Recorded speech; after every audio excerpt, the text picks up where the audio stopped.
frontalement à Paris. Il y a 20 ans, jour pour jour, un accident de voiture qui s'est déroulé dans ce tunnel juste à côté de moi, a coûté la vie à la légendaire princesse Diana. Aujourd'hui, elle est non seulement commémorée en Grande-Bretagne, dans son pays natal, mais aussi ici à Paris. Par exemple, ce monument que les États-Unis ont donné à la France en amitié est devenu un commémorial pour Diana.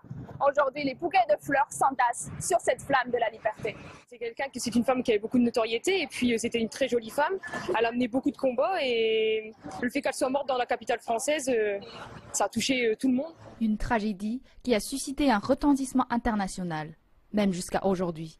Certains sont venus de loin pour rendre hommage à celle qui a une signification particulière dans leur vie. Elle est vraiment une personne précieuse pour moi. Elle est un exemple à suivre quand il s'agit de ce qu'il faut faire dans la vie, soit aider les gens, penser aux plus démunis. Le fait qu'elle s'engageait auprès des malades mentaux et de ceux qui souffraient de l'anorexie m'a beaucoup marqué aussi. À côté de cela, elle fut l'une des premières personnalités à toucher un malade du sida. Et son implication dans le combat contre les mines antipersonnelles a été à la signature de la Convention d'Ottawa.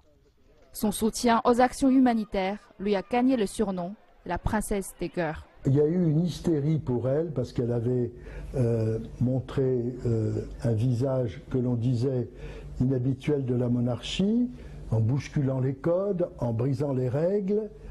Mais elle a fait quelque chose de terrible et qui est une erreur à mon avis. C'est de jouer avec les médias. Élégante, empathique, mais aussi rebelle. Dans les médias, elle n'a pas hésité à apporter sa vie privée, sa dépression et l'infidélité de son mari.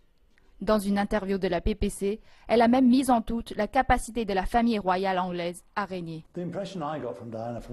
L'impression que j'ai eue en écoutant ces enregistrements, c'est qu'elle était quelqu'un de désespéré. Elle cherche à raconter son histoire pour dire à tout le monde ce qui se passe réellement dans sa vie.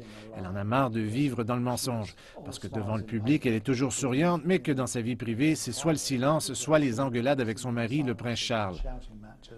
20 ans après sa mort, elle reste toujours la femme la plus photographiée du monde. Mais son héritage ne se manifeste pas qu'à travers sa popularité. Un fonds a été créé en mémoire de Diana après sa mort. Il a distribué en 15 ans plus de 127 millions d'euros aux associations caritatives. Wei Yutian, CGTN, Paris.